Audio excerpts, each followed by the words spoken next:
had a chance to read the minutes from January. And does anybody want to make a motion? I move that we approve the minutes from our January meeting. And I'll second it. And is there anything anybody wants to talk about? Nobody has any amendments or revisions? Okay. I guess we should vote. Well, okay.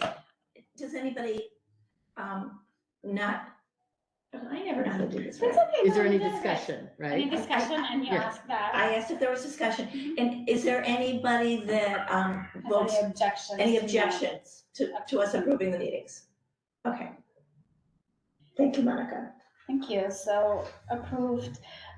Just quick note, Trish, would it be okay if we make a note that we have a couple of board members who are absent Oh, tonight? good idea. Yes. So Good idea. Pat is absent along with Preston and Maury. Okay. Thank you.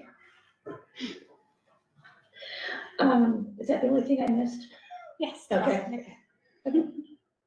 Okay, I think we're ready to launch into our agenda items.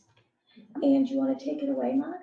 Sure, thank you. Board members, the first agenda item for tonight is discussing the community partner site visit. Thank you so much for signing up. I had sent via email a document with the list of organizations that you as a group decided to visit this year. Just to make it easier, I know that you signed up.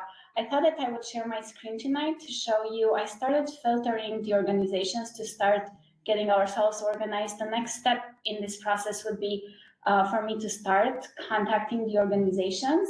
And I think the first question we would have would be, hey, organization, the Human Services Commission would like to meet and visit and learn more about the wonderful work that you're doing. Are there any events that you have coming up that the commission could join? Or if not, is there a time and date that would work better for you for the commission to visit? Does that sound okay to you all? Yeah, did you have a good response? I guess that'll show up when you share your screen. Give me just a moment to share my screen. I have it pulled up here. Okay, give me a moment. I have too many things open on my screen. There we go, I think that's it.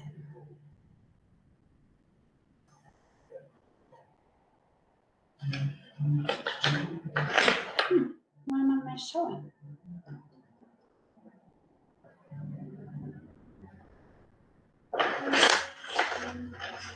I'm sorry, board members, it shows on my screen that I'm sharing.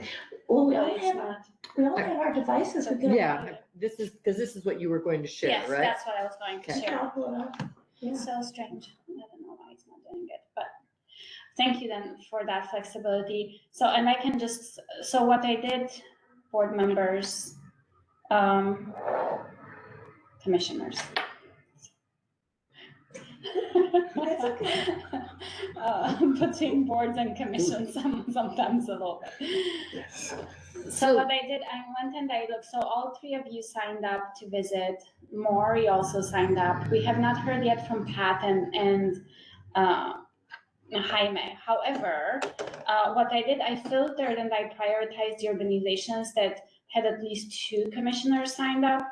And so those are Issaquah Cultural Circle, Issaquah Schools Foundation, MAPS MCRC, the Muslim Community Resource Center, and Mission Africa. So I thought that it's a good starting point to start with those 4. And then that gives a little bit more time to the other commissioners to sign up. Yeah, and that also looks like you had, it looks like there's different people signed up for it, so that worked out well. And then Mine's not updated, but I'll get in there. I don't know why Or you can come sit next to me if you want to look at my screen. but it's okay. Okay. I and know I can what I also signed follow up up with, Yeah. yeah, so Manny, for example, so we had the Issaquah Cultural Circle, we had Trish and Madeline. For the Issaquah Schools Foundation, we had Trish and Manny. for. Mhm. Then for MCRC, we had Trish and Madeline. And then for Mission Africa, we had Maury and Manny. Okay.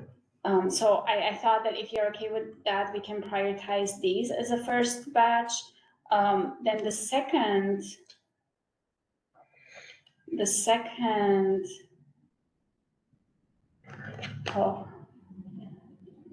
batch of highlights or prioritization would be those organizations that only one commissioner signed up. So currently, for example, we have Maury who signed up for Chinese Information and Service Center. I thought that we can wait until Maury comes back from his travels and also seeing if other commissioners may be interested in signing up for that. And then Madeline, you are the only one who signed up for India Association. Hi, Jaime, welcome. We are, It's funny, I can't see that page. I don't know why. you know why, it's filtered, I filtered it. Oh, okay. And then So I think now, give me just a moment, because I was trying to do I think with two, so you have two people, at least two people signed up for 1, 2, 3, 4. 4. That's a great starting point. I think it's a very logical place to start. Yeah. Yes, so, okay. And then we can revisit next month as other commissioners sign up. And I thought that it might be, again, we have quite a few organizations, and it might be nice to even leave a couple of until the spring, April, May, Yeah. when you have new commissioners who might be also Yes. interested in joining and doing that. Yeah. It'll also be based on when you send out a letter, whether or not the organizations have things going on in April, May, or so. Or further Yeah. down the line. Yeah. Right? And with that, Maury, are there any organizations in particular that you would like to visit or that you do have capacity to visit? Which that I also want to say that it's not mandatory, especially if somebody doesn't have capacity. We completely understand that you cannot visit them, right? I'm gonna visit all of them. I was gonna Wow, say, you're yeah, amazing.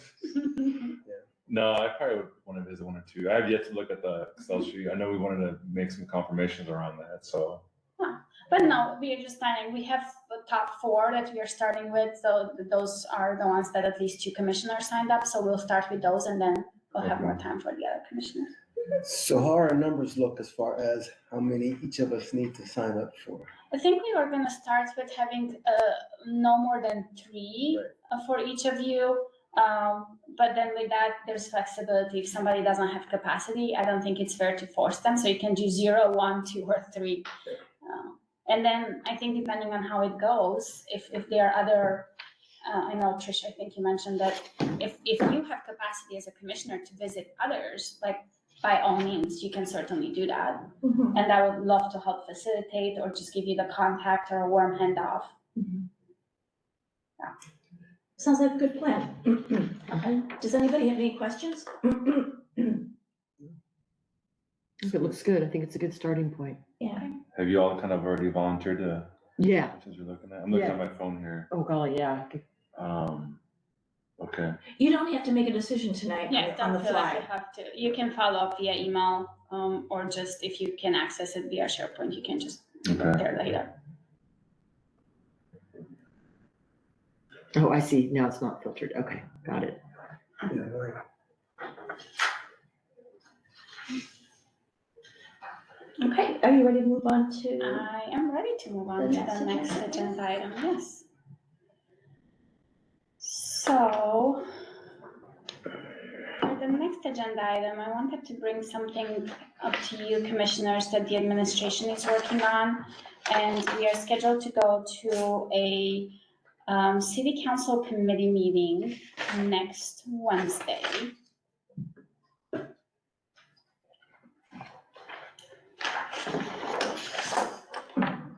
Well, I'm having all sorts of technical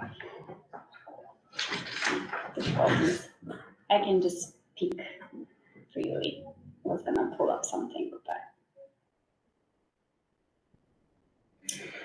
So next Wednesday, I'm scheduled to go to city council committees, the Services, Safety and Parks Committee.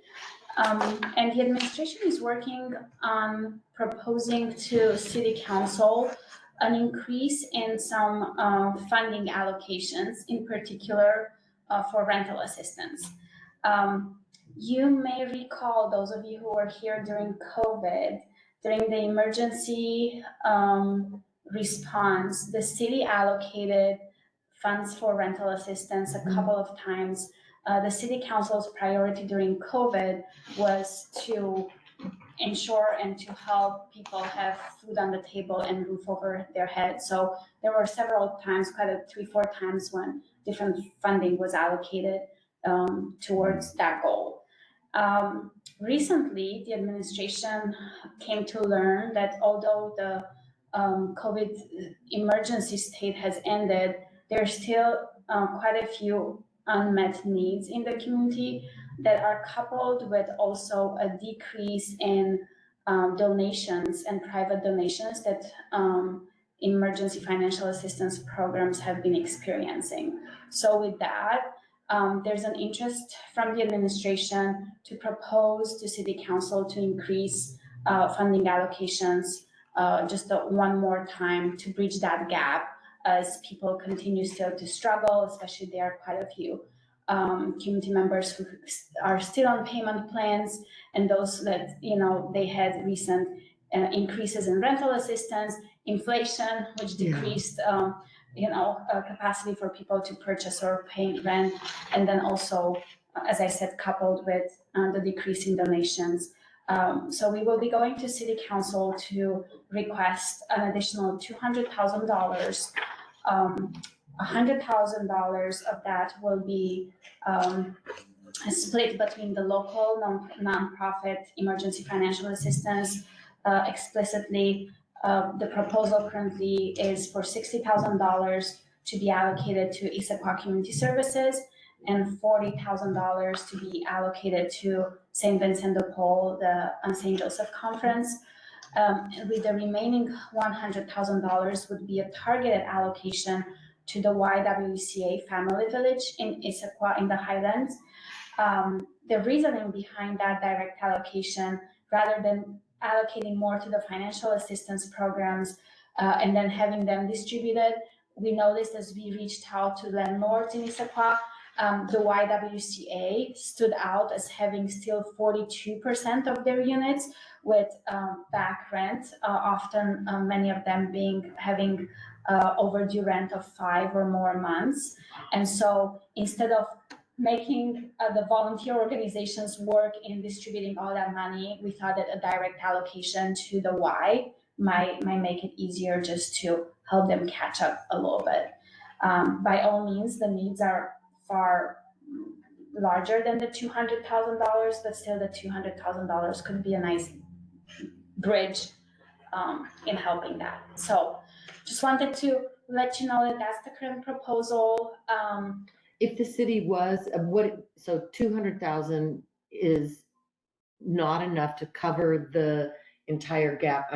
What's your estimate of what the gap is? So for example, the $100,000 for the YWCA would cover about 50% of their gap. Currently, they have a $220,000 gap. Wow. And for the Issaquah Community Services, they have currently a $100,000 gap in fundraising, so $60,000 will cover, again, a little bit more than half. Wow. So has there been any research on why the contributions have been dropped off? So yes, we looked a little bit into that. I think it's a few different things. On one end, it's also like a normal pattern that apparently has been researched over the years. When you have a crisis, at the beginning of the crisis, everyone wants to help and donations increase. But then after the impact, as everybody is trying to feel the impact, donations decrease. So that's on normal. In addition, we had in 2022 last year, the highest inflation rate in 40 years. So then people are being more cautious with their spending, plus the value of their dollars is now less.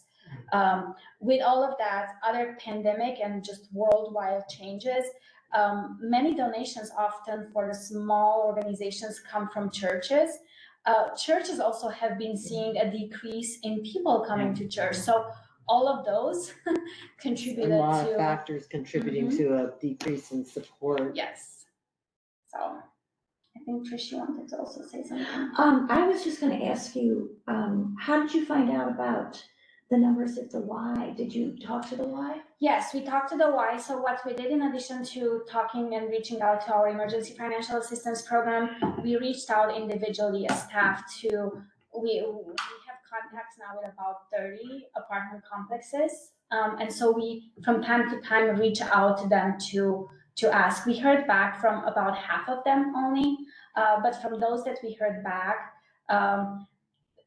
the good news is that compared to 6 months ago, most of the other apartment complexes have people who are behind only by 1 month, and only like 1 to 5. Maybe there's another organization that has 10% of their units behind. That's why the Y just stood out as the big one with 42%, which is. How many units do they have there?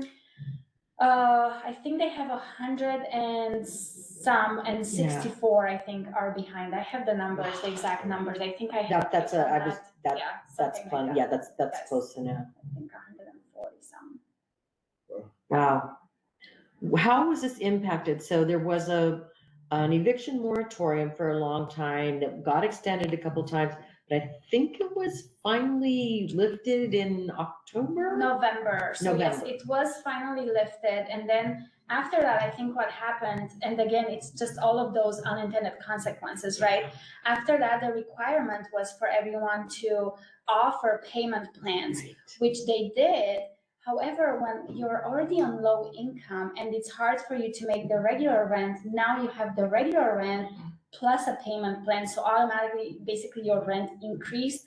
And then also landlords had to increase rent as well. So I think that that's what people are still catching up, and it's gonna be a little while until they're gonna be able to fully catch up. Sure. Did you talk to the Imagine Housing communities? Yeah, so we did talk to Imagine Housing, and this is where I think it's like we noticed also kind of like maybe the discrepancy. So Imagine Housing has also some rental apartments behind, but not as much, and by far is not like that. The difference though being, if you may or may not remember, the last time the city allocated rental assistance was in October of last year, and they allocated $500,000. Well, 150,000 of that we ended up allocating directly to Imagine Housing to bring them all the way to. We actually, as of April of last year, nobody had any overdue rent. So I think that helped them, and we see now the difference, because now they have a few, but not as much. Whereas the Y did not receive in the most recent allocation. So we see that. So how does the funds work? Do the funds that go into the Y, do they opt to pay people's rent up to a certain level, or do they give them like 40% or? Right. So we would address that during the contract negotiation with them directly. However, typically what we did during COVID in the past was we just have a commitment from them that they are not going to evict anyone, and then we give them the freedom to equally or equitably apply rent to all people, just ensuring that nobody gets evicted. So this way they can take the $100,000 and they can decide to apply it to everyone gets half of their rent taken off. So that's a portion. Or if they tell us that there are some families that have higher needs, then we would give them the freedom to apply more towards those. But the commitment that we always ask is like to not evict people. And that makes sense, but how long does that commitment have to last? I mean, let's say a year from now. Yes, no. So I think that's a great question that we should address, right? It's not, we shouldn't, and we can't ask them to do it forever, right? And if there are other reasons why somebody needs to be evicted that are not rent related, then also they have that right to do it, right? But yeah, that's a good question. I don't think we got there yet into addressing. So are there recommendations on your end on what time limit we can put?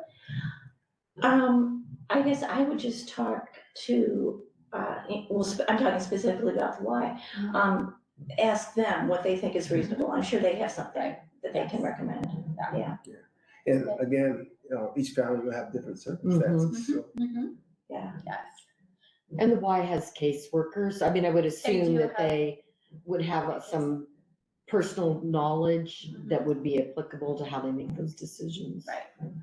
And I think, so in my interactions with the Y, I found them very, very willing and they want to work with people. And I That's think good. even the fact that we see and they have like people still with 6-7 months with overdue rent, I think shows the commitment that they don't want to evict people and they want to work with them. But the reality is, it's I mean, I am a volunteer at Issaquah Community Services, and we get applications from individuals that live at the Y all the time, and there's some Yeah. people that haven't paid rent for 2 years. Which is just, yeah, that's funny. I didn't realize that you were working with them because I was just in communication with them today and they said they've had 111 applications for help with rent, utilities, or both in just 6 weeks. Yeah, I mean, it's just, that's a lot to, it's a lot. Mhm. Yeah. So you'll be making that presentation. be making that presentation and so Okay. hearing council input and feedback on what, the recommendations are. If they approve the administration's recommendation, then the next step would be for this to go to the entire full city council for approval. But again, since this is at committee level, it's more of a discussion and getting the committee's feedback. They might come back and say no altogether. They might come back and say increase, decrease, modify, change. Where would the money come from? That's also a great idea. Thank you for bringing that up. So we are proposing to use sales tax revenue dollars. Some of you might be familiar with, it's also called the HB 1519, House Bill 1519. A couple of years ago during COVID, the city was able to approve sales tax allocation and revenue that the county did not approve in time. So it's a 0.1% sales tax revenue that the city has. It has to be used towards housing in particular. And so we are proposing to see if we can use those dollars rather than general fund dollars. Well, that we seems really typically use. logical. Yes, yes. I mean, if we don't use it on something like this, what would we use it on?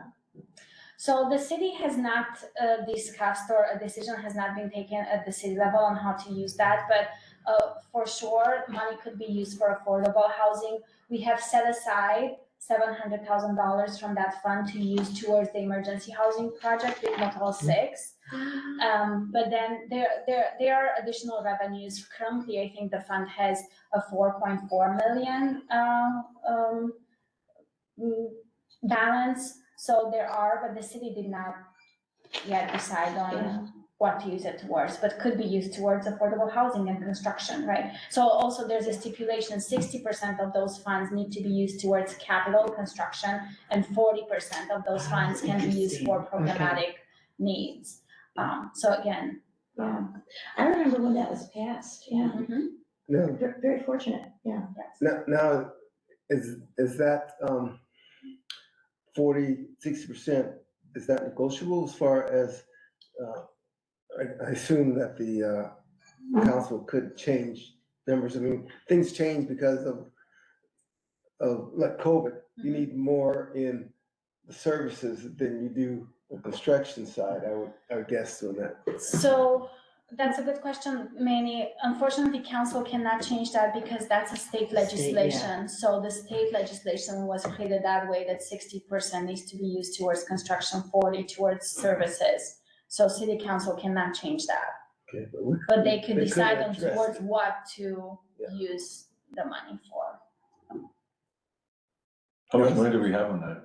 So currently, from 2021 and 2022, there are $4.4 million in that fund.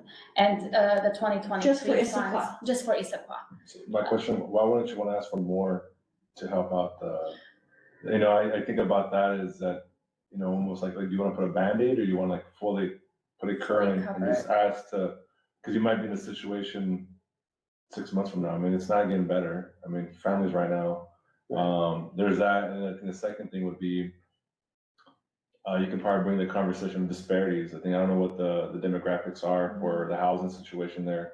I'm assuming it's gonna be a lot of BIPOC families. That can be another conversation of like, we just did a strategic plan around, our mission, vision, values around diversity, equity, inclusion, belonging. That can be another, I don't want to say self-pitch, but that can be another way of like, this is why it's important to us. I don't know if you have that information from the case managers, but I'm thinking that would be a good way of just being equitable within the community.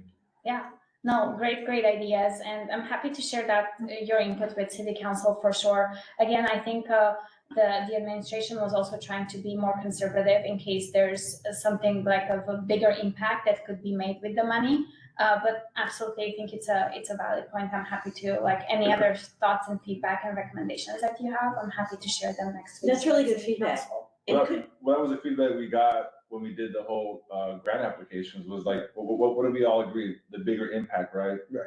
And so it's kind of going to that philosophy is like, hey, we agree like more bang for your buck and showing the outcomes. I think this is a good opportunity for that. And the idea that if you pay half the someone's rent, they still owe half of the month beforehand, right? So if they're on a really regulated budget, then where it's gonna come from, right? So they get further and further behind. And it keeps people that are housed, right? These people are already part of the community and it's gonna help keep them there. Right. what is the timeline? Like if everything just, if the committee says yes and then it gets on the consent agenda?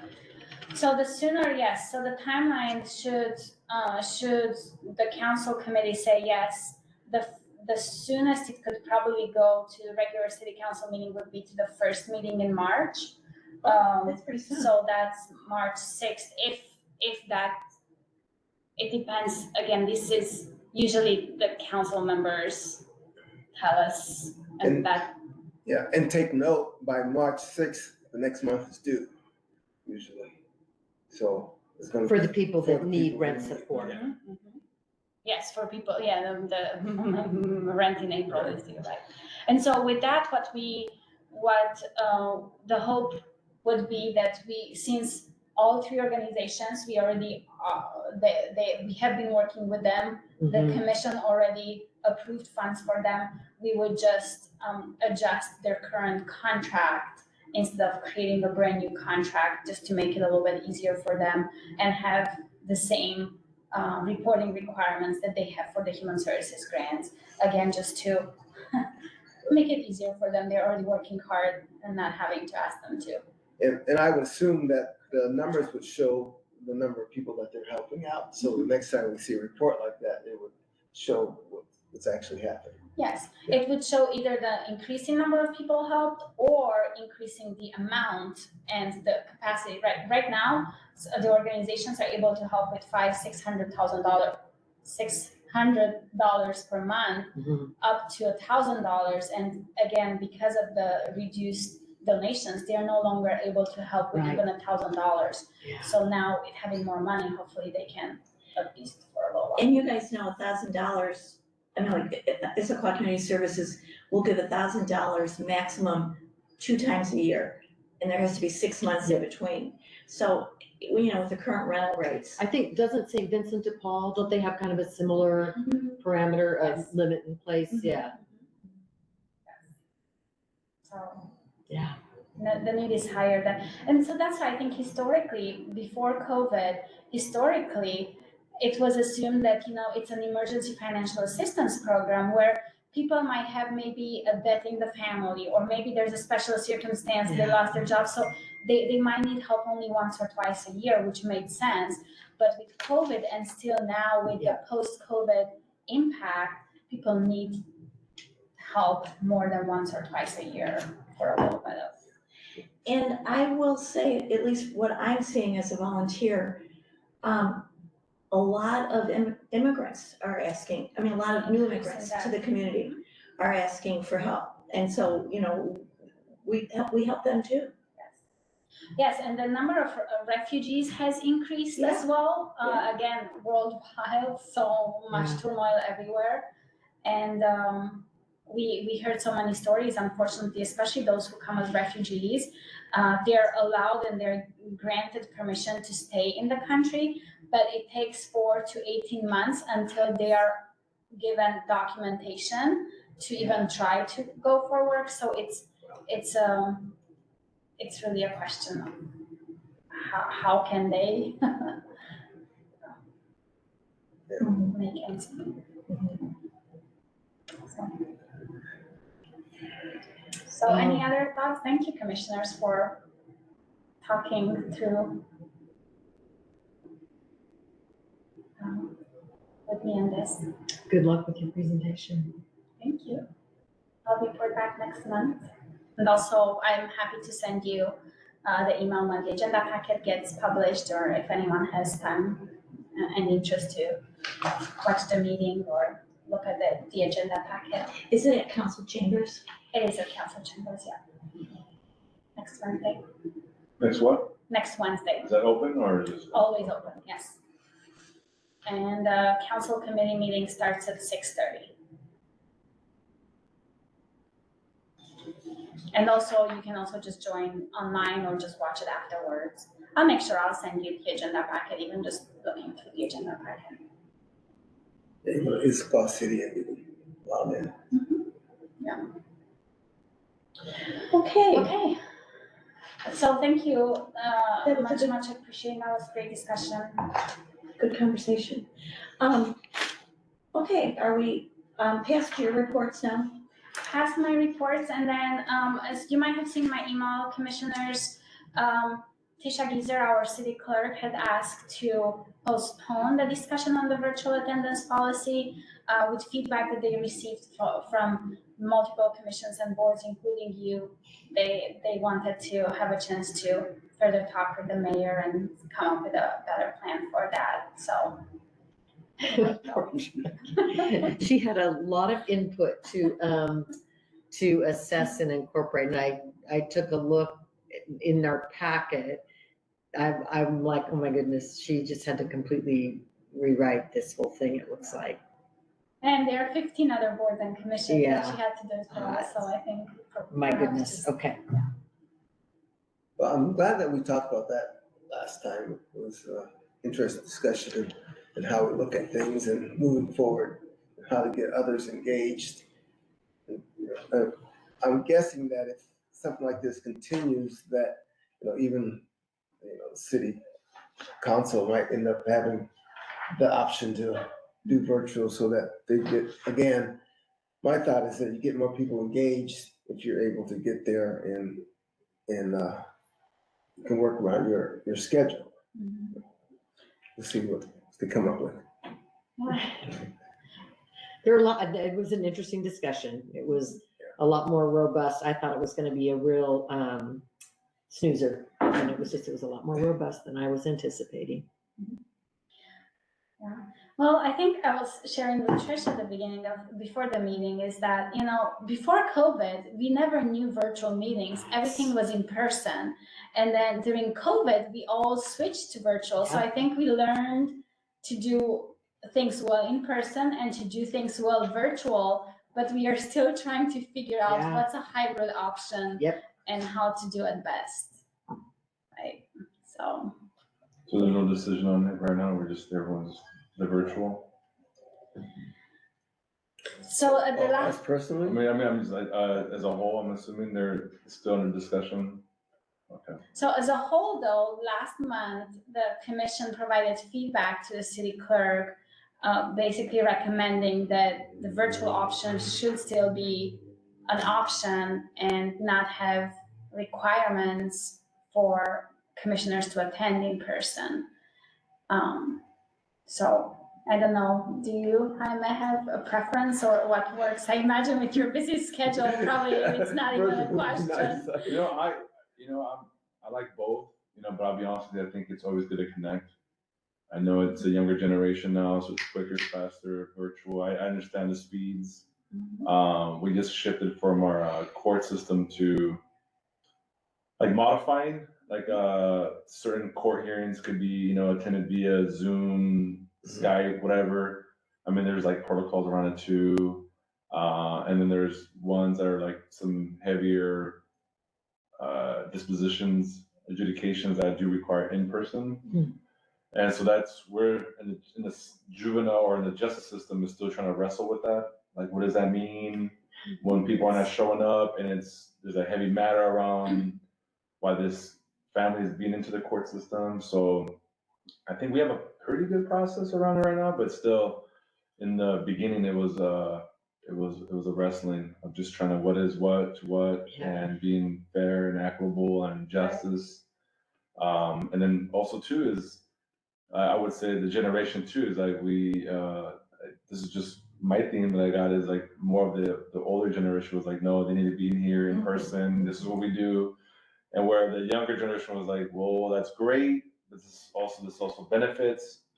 And so just trying to find a balance of what that looks like. I'll give you a good example, like for like our work, is sometimes you just can't, kids are kind of further into some areas that it's sometimes, and it's best just to meet via Zoom. And then also making that option to the families of like, hey, dude, would you want me to connect in person? We can do that as well. So just trying to find a balance. I think it's been a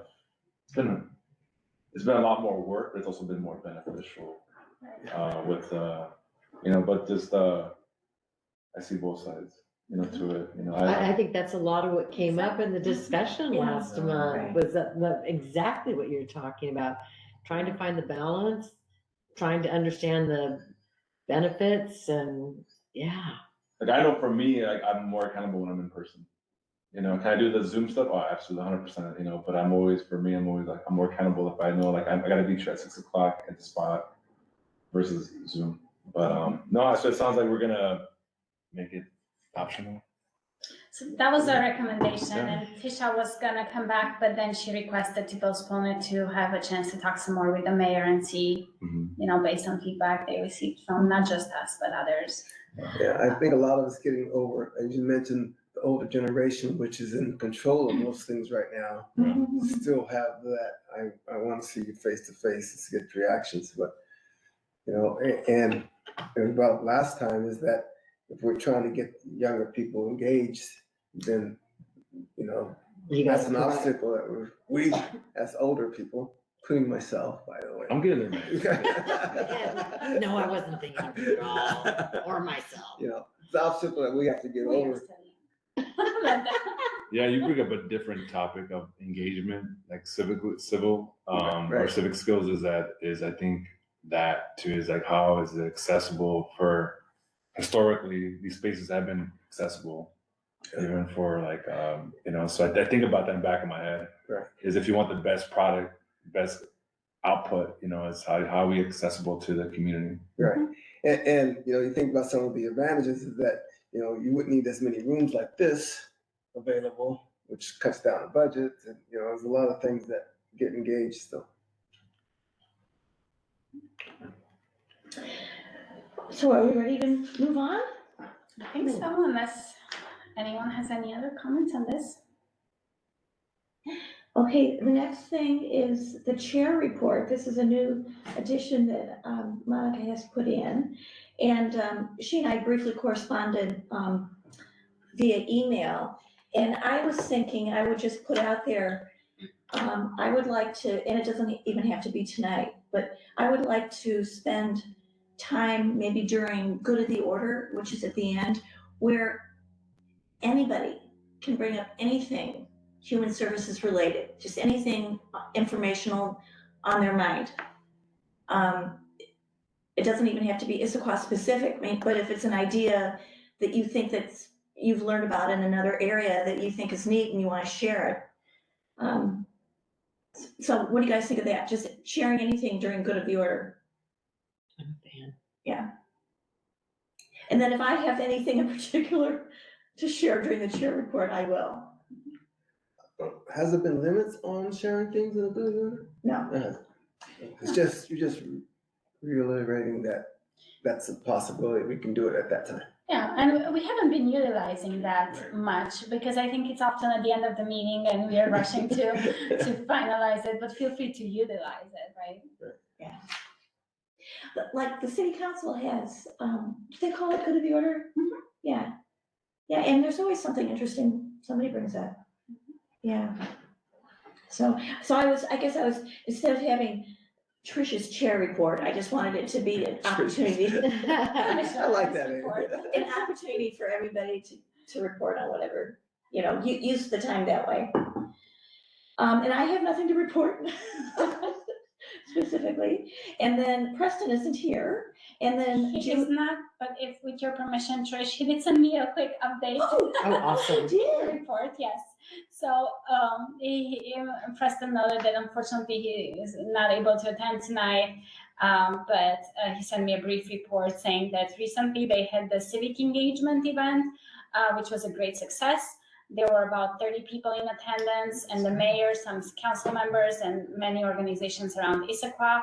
Everyone spoke at the event, and so they're hoping to make this an annual event. So kudos to our youth for just really going out there, speaking of civic engagement, right?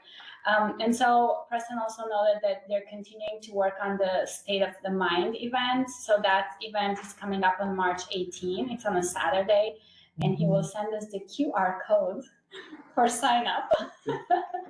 Done, folks. Speaking of, right, it's like another technology, the QR codes. So again, just so appreciating Preston, and it just brings so much joy to me personally, and I know to all of you that we have youth representatives. Absolutely. And he gives reports, He gives reports, Yeah. yes. even when he's not here. Yes. Yeah, that's great. I bet he'd do it virtually if we had a chance. Oh. Yeah. Okay, so the next thing is informational staff report from you. Yes, thank you. So typically for under staff reports, we bring updates from city council and mayor. I think we discussed what's coming up on the council agenda. That's related to human services. Just one other reminder is really the recruitment period for boards and commission is now officially open. You should have received an email notification. It also came out in the city's weekly newsletter, The Insider. I do want to follow up though with forwarding that to you all again and just reminding you on one end, I think 3 requests. Please forward the recruitment to anyone that you know that might be interested in volunteering. We have openings on the Human Services Commission, Equity Board, but all boards and commissions will have openings. So would love, and again, the city has been working hard in the last couple of years in particular in increasing diversity on all of the boards and commissions. So that's number 1 request. Number 2 request, if your term is set to expire, please get in touch with me. Let me know if you plan on continuing or if you plan on stepping down. If you do plan on continuing, we will ask you to please apply. It's part of the city requirements just to submit quickly your application. And third, if your term does not expire, but you think that you may not have capacity to continue on the board later this year, this is a good time to let us know, because again, the recruitment process starts now and it's going to end in April. New commissioners will start in May, so it's almost halfway through the year. So if you know that capacity is an issue for you, it's helpful to know now rather than having to do a mid-year recruitment to fill your position. Are you seeing, is there any way we can help? Do you have a lot of names? Are there people that are looking for information or have expressed an interest? Do you have People who expressed interest to be on the commission? to be on the commission? No, not really, not yet. The last round of interviews, so you weren't able, I mean, you had more people. We had more people, so that's why at this point, Tina Eggers is the mayor's chief of staff who coordinates this, and so it's too early. I think it's just been open for less than a week, so it's too early for us to know who applied and who didn't. We will find out in a week or so. Who would the email have come from? I think it just came from the communications channel. I know I it don't came in the remember seeing it. I don't Insider. remember It was seeing in it. the insider. It's in the Insider, Oh, so. okay, It is in okay. the Insider, but it came as a separate email as well. I've seen it, but sometimes so the communication channel, there are so many. There are community events, there are human service, there are many mailing lists, and I know it came on one, but I was looking for it today too. I couldn't find it, Okay, but you find it in the Insider. It's right There next we to the go. Black Yep, History yep, yep. Month event. all right. I'm gonna make a point of recruiting people, so I hope everybody will, yeah. Now, I know there were more people that applied last time than was available. Are you gonna reach out to those? Really good Yeah. question, really good question. That's a good question. We haven't done that in the past, but that's something that we can do. I think it is something we should do, Yes. yeah. Yeah, Especially if there are not no new people interested. So Yeah. You know, yes. because, maybe they didn't see the announcement in the Insider, Mhm. yeah. And if they're not already plugged into the civic calendar, they don't necessarily know that this is the time of the year. That this, that it all and starts. you obviously have a list of names and, Right, people who right. applied and a Yes, quick little, that's a great hey, idea. this is open, or, we got and how many do we have open in the? So currently we have 3 vacancies, and in addition, on the commission, on the Human Services Commission, and in addition to that, we have 3 terms set to expire. So Jaime, your term is set to expire. Again, you can certainly continue. Would Pat's, I tell you, or would I apply for it, or? so please tell me if you want to continue, but also then if you would like to continue, yes, please reapply. And it's no big deal, I've been on It's not, boards it's and easy. commissions here for a long time, and you just reapply and, Yeah, it's just an informal process just to keep your information current. Keep that. Are you gonna be still here, Brandon? Are you applying? Oh, I don't know which way I don't know how to this is answer gonna that. go. Yeah, I feel like I'm just getting the start of it. I think COVID kind of, Right. I right, honestly, I look forward to reapplying. I look forward to putting my Good. stamp on it. good. There's things, I do like what you said about the share report, because there's things that they've been kind of like brewing a little bit Mhm. of how to make our community a little better. And so I was like, you know what? So that's kind of my energy, is like, now that we're all kind of getting back into That's the great. rhythm. Yeah, personally, I think I'm good till 26, I think. 26, Yeah, yes. we looked this up last time, 26, remember that? Mhm. So, What did you say, Manny? Many terms expires in 2026 Oh, that's right, that's right. When does mine expire? This year, right? this year, yes. What, was it like a month, or do I mean? So do I have all vacancies, all terms expire in April, Okay. and new terms always start in May. So that's why also in May, you also select a new chair, or continue the existing chair. That's always May. It's always April, the end, May, the beginning. Did we get denied, or is that, do we ever get denied? I don't know. Do you ever get denied if you apply? and- You apply? Yeah, it's like. oh dear. You gotta talk to the chair, I guess. Wait, you mean if you reapply, do you ever get denied? Yeah. Oh, I haven't heard that. Hey, I'm just saying, I don't Yeah, wanna, I haven't heard that, but see, the process is as if, this is the process. So typically, the chair with the staff form an interviewing committee to interview existing and new commissioners. The difference would be for existing commissioners, it's not a question of why you want to be on the commission. It's more like, what's some of your feedback? Why do you want to continue? What are your goals? So it's more of a conversation like that. Now, I can tell you, Mayor Pauly in the past, because we had a lot of people interested, she was recommending commissioners to stay for no more than 2 terms. So that's usually to make typically a space year for- of 6 years to make space for new ones. But you haven't been here for a full term already, so even your second term, it's almost just like 1.5, right? So it's not. So, because right now, because question of- it looks like Mari's term expires too, but I think he Yes. already said he said last time he was interested in continuing, right? Yes. Now, also, different positions in the commission for different years, right? I mean, as far as length time, are they all the length the same, they just stagger the years? They're Well, all the same except for the alternate terms are shorter. They're only 2 years. The others are 3-year terms.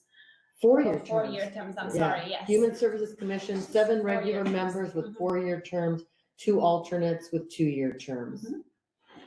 And so this is also a good time, for example, if those in Maury's case, it's a great example. Since his term is set to expire and if he's interested in continuing, then he can also request to be considered for a regular position rather than an alternate Oh. position. You too, when you. No, but I have to wait, I would have to wait till 2024, right? I wouldn't indicate that. I think so, but that's a good question. I should be able to ask if you can move to a regular position now. I can ask. It doesn't really address that, so I don't know. This happened in the Arts Commission. I used to be on the Arts Commission. And we did have an alternate that wanted to move up. And so I think she applied. She had to apply. Well, at least that's my memory. She applied just like she was gonna be renewing or something. Oh, Yeah. okay. I will ask Tina. I can't Let me know. recall. Yeah. Mhm. Yeah. If there's any doubt. What's the application process? I forget. It's just a form online you need to fill out. Online It's your thing. contact. Yeah, it was, I Name, just, address, yeah, it was pretty, just check the box that you've read all the yeah. expectations. I'll send out an email to you. Yeah, I'm excited. to I send think out. last year and a half, it was like a blur. And I think now I'm like we're all come back and I get pretty excited around, I think we've accomplished quite a bit. You certainly did. Well, y'all scared me when we were looking at the I looked at all of them because I not just the housing one. So I was kind of like, so even my fiance was like, "Why are you up all night?" I was like, "Well, I told Monica to look at the application," and then it was like I looked at all of them and I was like typing and giving feedback. You looked And at then- cemetery? What? You looked at cemetery? All of them, all the grant applications, and then I realized, Oh, the grant, It I was thought like- you it was meant like the 80 something, right? commission. Oh, there were a lot. yeah, Or 93 or something. Well, I looked at all of them, and then I was like, I think I'm not supposed to be doing that. And then I work with what was her name that she's on the maternity leave? Hannah. Hannah, and then she's like, she's like, really? And I'm like, yeah. She's like, you only had to do a quarter of those. And I was like, oh my goodness. I was like, Poor Jaime. I was all stressed out because I wanted to do a good job, and I was like, oh man, it's not good. Maybe And what I'll you've do, been doing an amazing job, all of you. should I officially bring the meeting to a close and then we can stop recording and then people can still continue talking if they want? Well, what about, so are we gonna do, go to the order? Oh, sure, yeah, we can do go to the order. I mean, I was trying to give you guys some time to think about it, but is there anything anybody wants to Well, share? actually, we were just, we already had, what I had written down was to talk about recruitment and commission, and yeah, if you needed support with that, but really how you need support is, so sure, let's adjourn, and then we can still. Well, if you're talking Yeah, human go. services, Oh, commission-related okay. things, you don't want to adjourn because it's part of the meeting. If you just want to socialize, you can adjourn. Okay, so I do have one other question that would fall under good of the order. Do you have information about the timeline for the hotel, Yeah, good question. the Oh, Motel great. 6 and the, Great question. I should have included that in my updates. Thank you for bringing that up. So I do have some updates, some positives and some not so positives. If you recall, the emergency housing program has 2 components. One is the relationship with Motel 6, which basically is the rental agreement with Motel 6. And then the second component is the service agreement. And we issued a request for a proposal in November to find a service provider. So for the first part, for the rental agreement, we are in a very good position with the contract with Motel 6. Negotiations are pretty much done. We are ready to sign the contract. Not so positive thing is that we have not found a service provider with the request for proposal. Well, yes, we were not also very surprised by this, just because, again, all the nonprofit agencies are going through a lot of changes and a lot of staffing, just like Lot of everyone staffing. else. Staffing Yeah. issues. Also, we have on the east side, many of the service providers went through senior leadership changes, directors, CEOs, and so that just gives even more stress and challenge. So we reopened the request for proposal, trying to work with the Regional Homelessness Authority to see if they have other providers in North King County, South King County who might be interested. I'm actually working and trying to meet with some of those organizations to see if anyone has capacity. And if not, we are looking at a plan C and trying to look to see if this is a position that maybe we want to open as a limited term position internally at the city. To consider oh, that way. So Apply. Oh, man, you got all sorts of ideas about how we can spend Many. this. Oh, gosh. So a little bit of delay, we would love to have had by now service provider in place, Yeah. but at Did the you- same time, it's a really important thing and we want to do Do it it right. right. You can't, it's important for the community to do it right so we can grow, right? Did you have any applications? Really? So what are we asking of the service provider? So we are basically asking them to be a shelter manager. So basically, we are asking them to make sure that there's supervision and service provision, service connection to all the folks participating in the program. This would be a program where we would want people, let's say, to volunteer, look for jobs, actually start working. So programming during the day, connection to medical appointments, doctor appointments, case Resources, management, yeah. resources. That's 24/7, man. So Yeah, it's, we are asking And them look to for do a one, so the lot qualifications of a person or a group of people doing this is more pretty. case it's a lot of case management, but knowing how to work with folks who are Sure. unhoused and also have So, other barriers. I'm just thinking, following up with that, we just went through all these grants and there are several of those, grant applicants that actually did that. Why can we not? Because it's a Reach out to them and capacity say- thing. If they're having the same, So those are the ones we reach out to, and all of them are very supportive of the program. They just don't have enough staffing to do it, or they are issuing like Congregations for the Homeless. They lost their executive director. Yeah. You know, Sophia's Way. The last 3 years they lost their executive director. They had an interim director. They lost that. Then they assigned 3 different staff to have the one role of the executive director, and then somebody else left. So they are going Good through a lot of grief. changes. Snoqualmie Valley Shelter Services, they have been going through staffing changes and a whole reorganizational restructuring. It's hard. yeah, I mean, it's here in Issaquah as well, Yes. right? There's staff transition at the food bank. There's staff transition at the Issaquah, what's it called? The Schools Foundation. Yes. Yeah. Wow. My thought was that, if one of those applicants would agree to do it, that we would basically guarantee X amount of funds for their. Right, and the funds are there, like the program, like we offered $400,000 per year to just manage it, but But if they don't have the people, they Yes. can't take it they on. can't. And so commissioners, during COVID, especially shelter providers were there 24/7, Yeah. with COVID risks protocols, they've been through a lot, and their staff have burned Turnover, out, and yeah. they can't do it. And they Wow. can't find staff either. Nobody wants to do that work anymore. It's hard. I think it's that and then the pay. The pay, yes. I think it's, we're dealing with it right now because we contract with a lot of nonprofits for Snohomish County for therapists, counseling, Cocoon House, which is the #1 homeless kind of agency in Snohomish County. And it's a turnover machine right now because I think the behind this pay is the retention, recruitment, hiring there's something to be said about that. And I think that doesn't get talked about. I mean, we looked at the contracts, we looked at all that stuff, and it's a tough situation to be. You're asking folks to do a lot of work for not as much pay, and so people are revisiting. Like I think COVID did that too. It was just Absolutely. like, where's my purpose in life? Yep. And Yeah. I think it's a good thing to be doing that, and also it's pushing our services to rethink how that is being, funded. It's going to do a lot of disruption. Right. And more so, I think it's even more challenging in this region where the cost of Absolutely. living is so high. I remember when I used to live in Midwest, the difference between for-profit and nonprofit pay was not, the gap was not as big as it is here.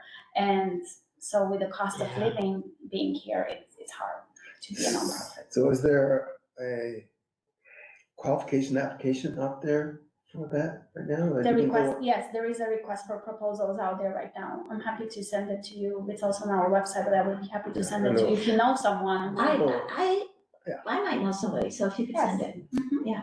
Yes, would love to.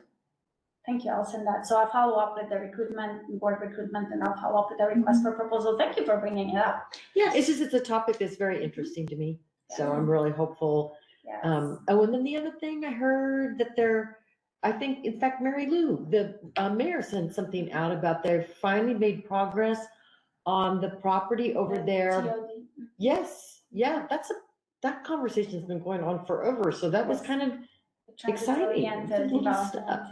Yes, It's a huge deal. that was a huge. Yeah, I don't think the community really knows that much about it, or they have forgotten about it. Well, it's still a long ways Yeah. off. I mean, it was a step in the right direction, but Yeah. it was a step. Yes, it is still a few years out, Yeah. but at least there's everything in place. Like up to a few months Yeah. ago, it wasn't even clear if the property is gonna be available for Right. the project. So now it sounds like King County Housing Authority is gonna take the lead role on that, so. But it's great that it's gonna happen. So in a few years, Yes. that will become a reality. Okay, those are my That's notes great. from good of the order. Thank you. Great. Does anybody have anything else? We've covered a lot of different things. Been You good. did. So appreciate you, commissioners. Yeah. Well, Okay. thank you. Well, I will adjourn at 7:35. Thank you. Sure. So when's the next meeting?